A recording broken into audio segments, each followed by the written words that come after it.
Hey, this is Mike Robinson, and I am sitting here in the middle of a blizzard doing the follow up video to my video on putting together a good presentation.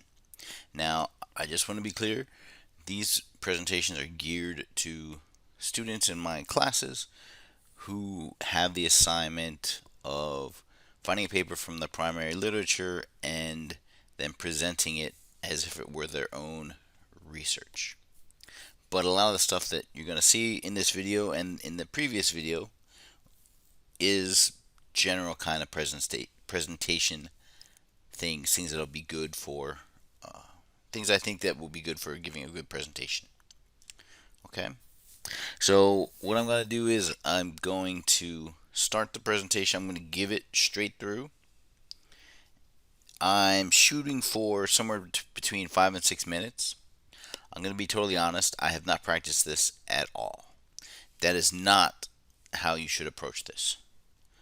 But I think I know this stuff well enough that I can do it in 5 to 6 minutes and I can do a good job doing it. Now you will see it sometimes I use the mouse, or actually let me see here. I'm not used to giving presentations like this. Laser pointer. I'll use a laser pointer. Okay. So during my presentation sometimes I use the laser pointer to indicate things.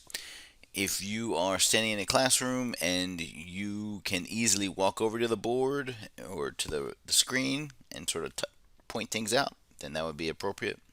Or maybe you have a laser pointer yourself. Okay.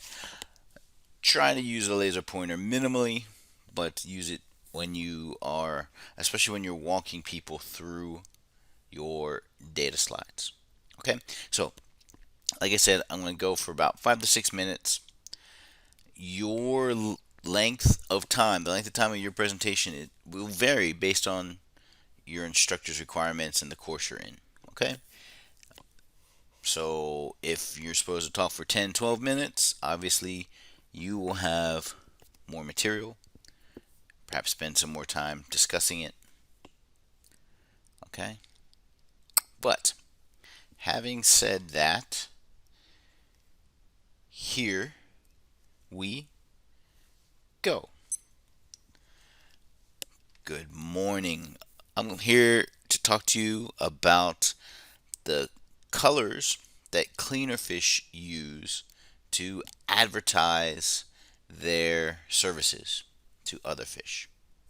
All right, so right here, this is a cleaner wrasse right here from the Pacific, and you can see it cleaning the mouth of this large, extremely large moray eel. And the relationship between these two is such that the cleaner wrasse can get in there, clean the eel. The eel recognizes the cleaner wrasse will perform this service, and it won't eat the cleaner wrasse. And the cleaner wrasse is confident enough to get in there because it understands that it won't be eaten.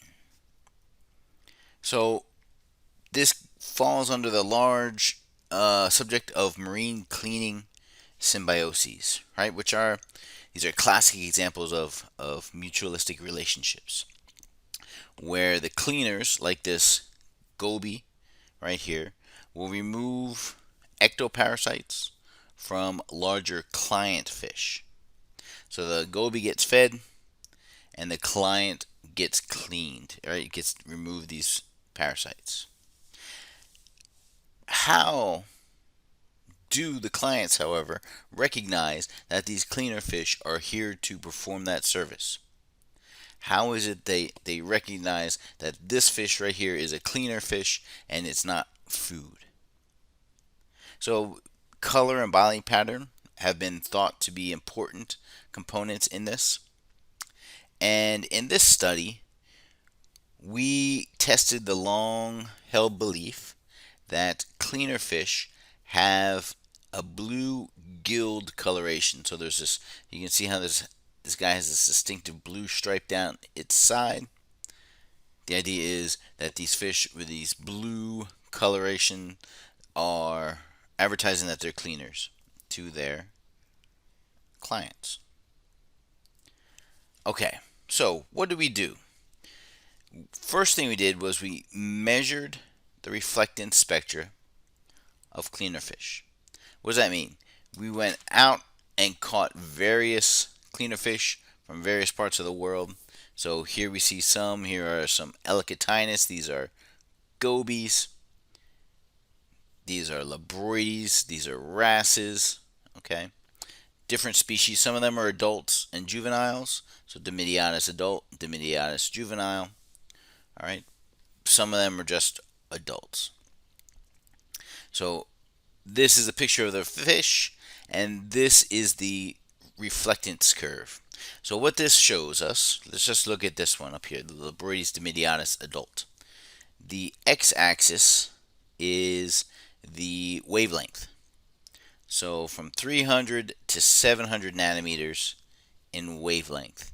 So if you remember your colors of the rainbow, Roy G. Biv, Roy, red, starts all the way here at 700 nanometers and goes down, Roy G. Biv goes all the way down to 400. And below 400 we have the ultraviolet. So 300 to 400 is the ultraviolet. So red, orange, yellow, green, blue, indigo, violet, and then ultraviolet.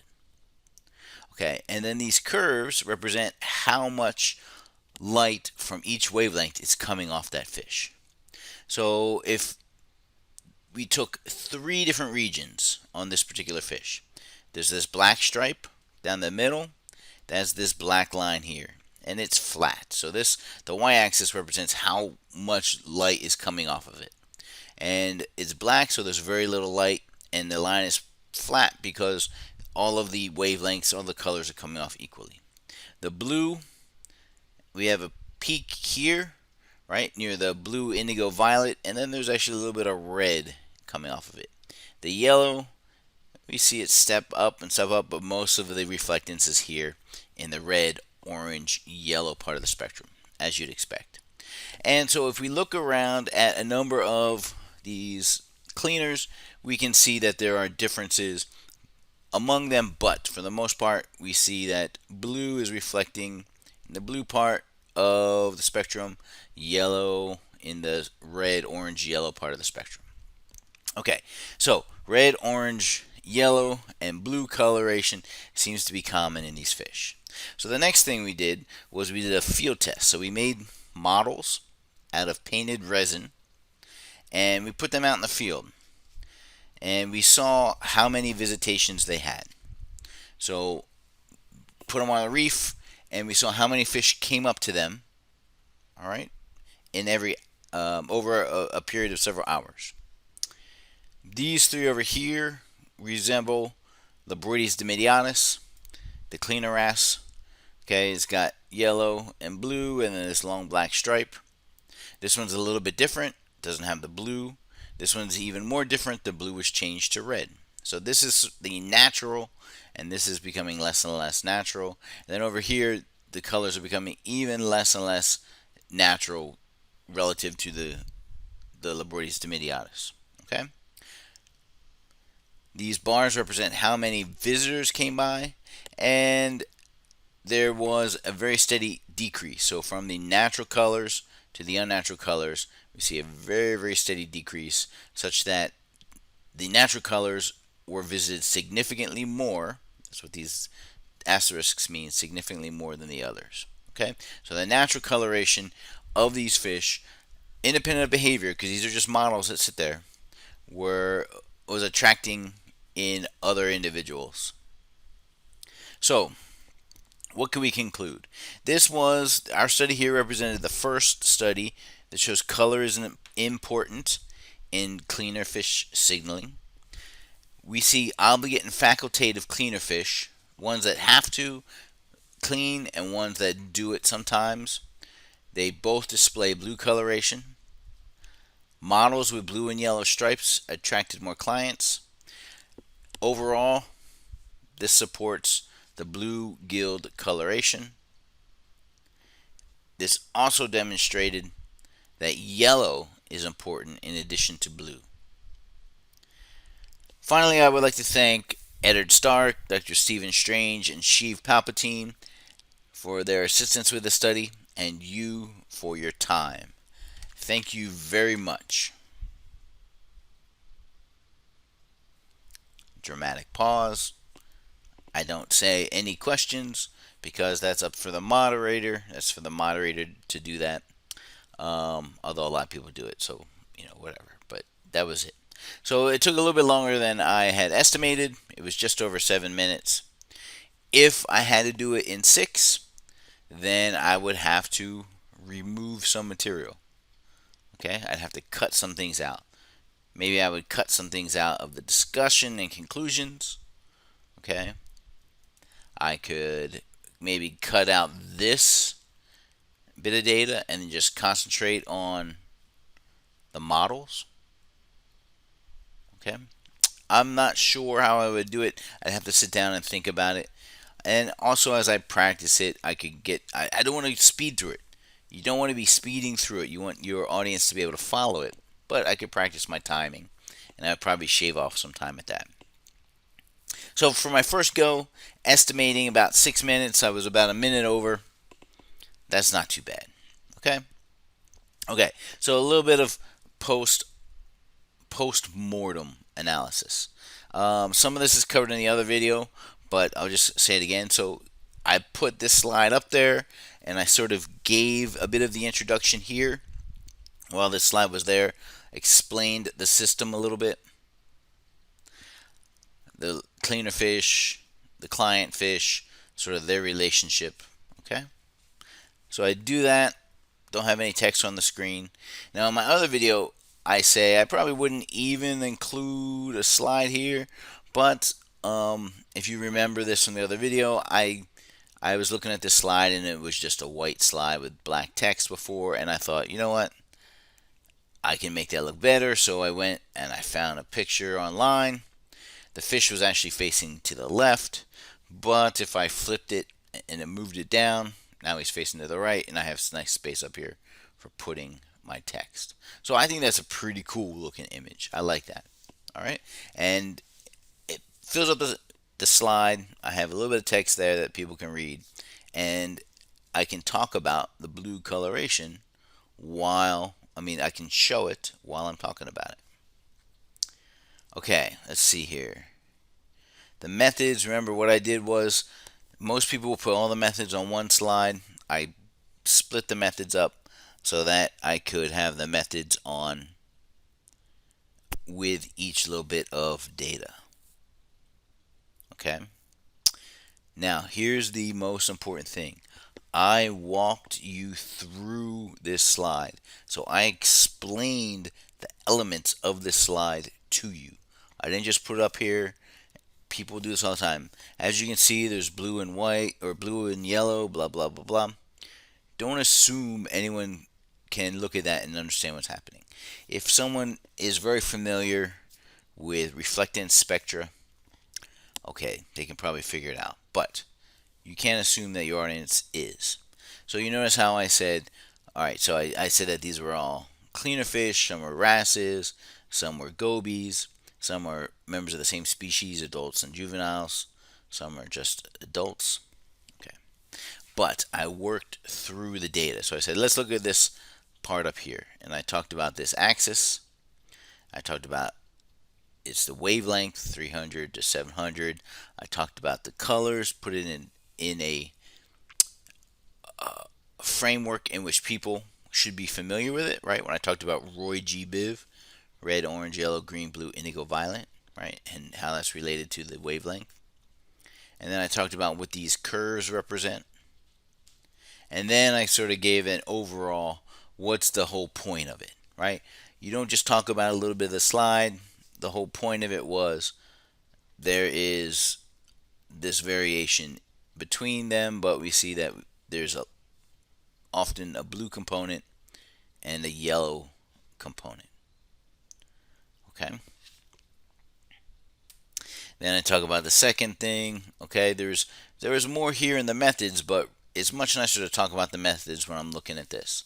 So I say here are the models. I talk about the colors, right? So rather than coming here and talking about there were 3 models that were very similar to Laborius Dimidiatus, blah, blah, blah, blah. And then showing it, I come here to this slide and I just explain it here. So we have three models that are similar to Laborius Dimidiatus. They have the black stripe and yellow and blue, and then this one's a little bit different because it doesn't have the blue, and this one's even more different because the blue has been replaced by the red, and then these are getting even more different from Laborius Dimidiatus with these horizontal stripes, this big black bar, etc., etc. And then I point out that what this shows is the number of visitors to these fish decreases. Okay, walk them through it.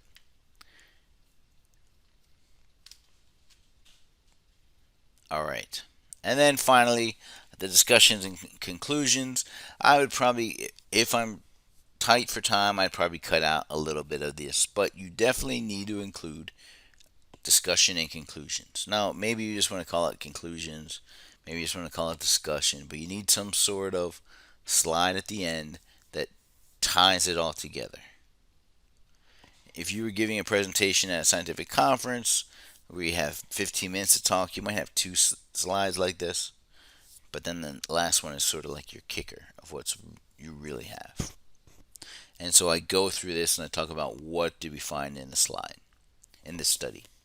And you'll notice, okay, so this is for my assignment.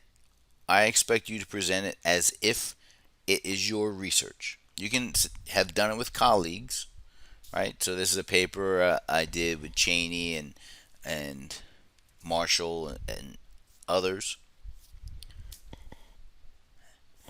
But I use first person throughout. I say I or we, us. That makes it much nicer to listen to rather than trying to use third person. I could say these models were painted and they were placed on the reef, and then the number of fish that visited was recorded. That gets pretty ridiculous. You can just say, we painted these models, we put them on the reef, we recorded the number of visitors, or don't even have to say recorded, the number of visitors that came along, because obviously you recorded it. Okay, but the main thing is feel free to use first person. It makes it much nicer. And then finally, I have my acknowledgments. Don't have to spend too much time on here, but make sure you acknowledge anyone who could have helped you, whether they helped you with your presentation or something like that, right? It's good. I probably should have, to be honest, I probably should have put Barry University here. That's something that I overlooked. But that is it. I think I didn't want to say anything else. Hopefully this has been helpful. Hopefully you'll see that you can make a really nice looking presentation with just a little bit of work, right? Just a little bit of work can really make a presentation pop, make it look nice, and you will still need to practice it.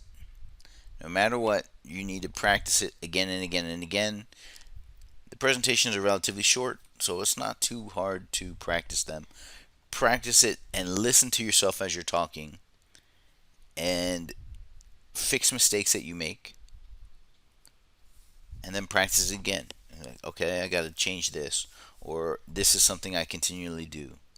I need to stop doing that. And then you go again and again and again. Okay? Thank you very much, and I look forward to seeing some really awesome presentations.